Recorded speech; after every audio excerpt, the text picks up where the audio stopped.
ایمان کو مضبوط کرنا 82 مالیاتی سود اس رقم کی نشاندہی کرتا ہے جو قرض دہندہ قرض لینے والے سے سود کی ایک مقررہ شرح پر وصول کرتا ہے۔ قرآن مجید کے نزول کے وقت سودی لین دین کی کئی صورتیں رائج تھیں۔ ان میں سے ایک یہ تھا کہ فروش نے ایک مضمون فروخت کیا اور قیمت کی ادائیگی کے لیے ایک وقت کی حد مقرر کی، یہ شرط رکھی کہ اگر خریدار مقررہ مدت کے اندر ادائیگی کرنے میں ناکام رہا تو وہ وقت کی حد کو بڑھا دے گا لیکن مضمون کی قیمت میں اضافہ کر دے گا۔ دوسرا یہ تھا کہ ایک شخص نے کسی دوسرے شخص کو ایک رقم ادھار دی اور یہ شرط رکھی کہ قرض لینے والے کو ایک مقررہ مدت کے اندر قرض کی رقم سے زائد رقم واپس کرنی چاہیے۔ سود کے لین دین کی ایک تیسری شکل یہ تھی کہ قرض لینے والے اور وینڈر نے اس بات پر اتفاق کیا کہ سابقہ قرض ایک مقررہ حد کے اندر ایک مقررہ شرح سود پر ادا کرے گا، اور یہ کہ اگر وہ اس حد کے اندر ایسا کرنے میں ناکام رہے تو قرض دہندہ وقت کی حد بڑھا دے گا لیکن ایک ہی وقت میں سود کی شرح میں اضافہ کرے گا۔ یہ ایسے لین دین ہیں جن پر یہاں مذکور احکام لاگو ہوتے ہیں۔ جو لوگ اس پر یقین رکھتے ہیں وہ حلال سرمایہ کاری اور مالی مفاد سے حاصل ہونے والے منافع میں فرق کرنے میں ناکام رہتے۔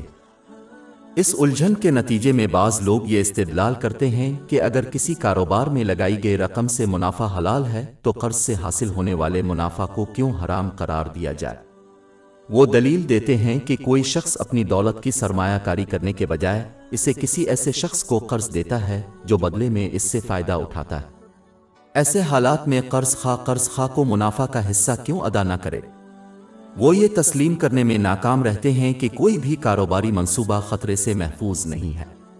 کوئی بھی منصوبہ منافع کی مطلق ضمانت نہیں رکھتا، لہذا یہ مناسب نہیں ہے کہ اکیلے فنانسر کو ہر حال میں ایک مقررہ شرح پر منافع کا حقدار سمجھا جائے اور اسے نقصان کے کسی بھی امکان سے محفوظ رکھا جائے۔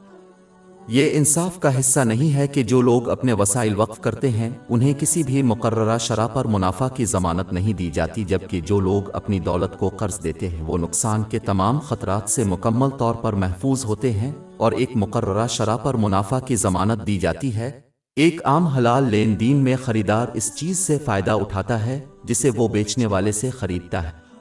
بیچنے والے کو شے بنانے میں لگائی گئی محنت اور وقت کا معاوضہ ملتا ہے۔ دوسری طرف سود سے متعلق لین دین میں فوائد کا تبادلہ منصفانہ طور پر نہیں ہوتا ہے۔ سود وصول کرنے والے فریق کو اپنے دیے گئے قرض کی ادائیگی کے طور پر ایک مقررہ رقم ملتی ہے اور اس طرح ان کا فائدہ محفوظ ہو جاتا ہے۔ دوسرا فریق قرضے میں دیے گئے فنڈز کا استعمال کر سکتا ہے لیکن یہ ہمیشہ منافع نہیں دے سکتا۔ اگر ایسا شخص ادھار کی رقم کسی ضرورت پر خرچ کرے تو کوئی نفع نہیں ہوگا، یہاں تک کہ اگر فنڈز کی سرمایہ کاری کی جاتی ہے تب بھی کسی کو نفع نقصان دونوں کا موقع ملتا ہے۔ اس لیے سود سے متعلق لین دین تو ایک طرف نقصان اور دوسری طرف منافع، ایک طرف یقینی اور مقررہ منافع اور دوسری طرف غیر یقینی منافع کا سبب بنتا ہے۔ اس لیے حلال تجارت مالی سود کے برابر نہیں ہے۔ اس کے علاوہ سود کا بوجھ قرض لینے والوں کے لیے قرض کی واپسی کو انتہائی مشکل بنا دیتا ہے۔ اصل قرض اور سود کی ادائیگی کے لیے انہیں کسی اور ذریعے سے قرض بھی لینا پڑ سکتا ہے۔ سود کے کام کرنے کے طریقے کی وجہ سے ان پر واجب الادا رقم اکثر قرض کی ادائیگی کے بعد بھی باقی رہتی ہے۔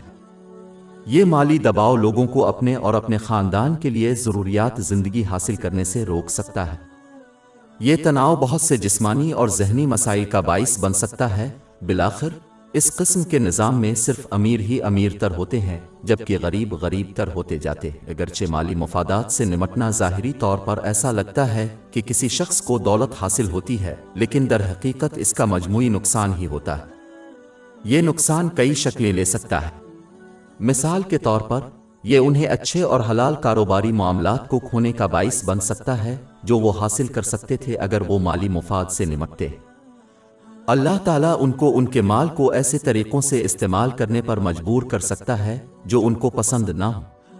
مثال کے طور پر ان کو جسمانی بیماریوں کا سامنا کرنا پڑ سکتا ہے جس کی وجہ سے وہ اپنی قیمتی غیر قانونی دولت کو اس طرح خرچ کرتے ہیں کہ اس کو ان طریقوں سے استعمال کرنے میں ناکام رہتے ہیں جو انہیں خوش کرتے ہیں۔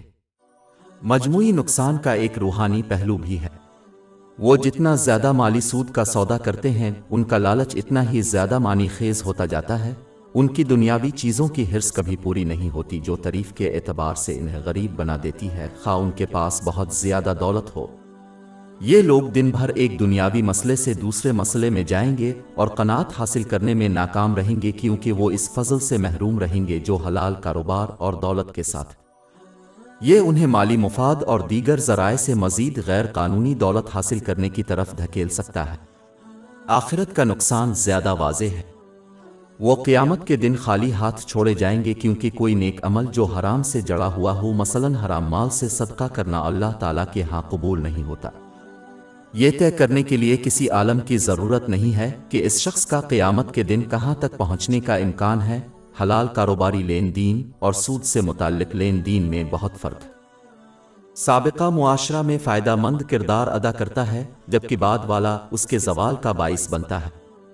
اپنی فطرت کے مطابق مفاد لالچ، خود غرضی، بے حسی اور دوسروں کے ساتھ ظلم کو جنم دیتا ہے۔ یہ دولت کی عبادت کی طرف لے جاتا ہے اور دوسروں کے ساتھ ہمدردی اور اتحاد کو ختم کرتا ہے۔ اس طرح یہ معاشرے کو معاشی اور اخلاقی دونوں لحاظ سے تباہ کر سکتا ہے۔ دوسری طرف صدقہ، سخاوت اور ہمدردی کا نتیجہ باہمی تعاون اور خیر سگالی سے معاشرہ مثبت طور پر ترقی کرے گا، جس سے سب کو فائدہ ہوگا۔ ظاہر ہے کہ اگر کوئی ایسا معاشرہ ہو جس کے افراد ایک دوسرے کے ساتھ معاملات میں خود غرض ہوں، جس میں امیروں کے مفادات عام لوگوں کے مفادات کے بالواسطہ مخالف ہوں، تو وہ معاشرہ مستحکم بنیادوں پر قائم نہیں رہتا۔ ایسے معاشرے میں محبت اور ہمدردی کے بجائے باہمی رنجش اور تلخی بڑھنے لگتی ہے۔ نتیجہ یہ نکلتا ہے کہ جب لوگ اپنی ضروریات اور اپنے زیر کفالت افراد کی ضروریات پوری کریں گے اور پھر اپنی زائد دولت سے خیراتی طریقوں سے خرچ کریں گے، باہمی طور پر حلال کاروبار میں حصہ لیں گے، تو ایسے معاشرے میں تجارت، صنعت اور زراعت میں بہتری آئے گی۔ معاشرے کے اندر زندگی کا معیار بلند ہوگا اور اس میں پیداوار ان معاشروں کی نسبت بہت زیادہ ہوگی جہاں معاشی سرگرمیاں مالی مفاد کی وجہ سے محدود ہیں۔ ہماری ویب سائٹ www.sheikhpod.com پر 400 سے زیادہ مفت e books, audio books, infographics, podcast اور بلاگ دستیاب ہے۔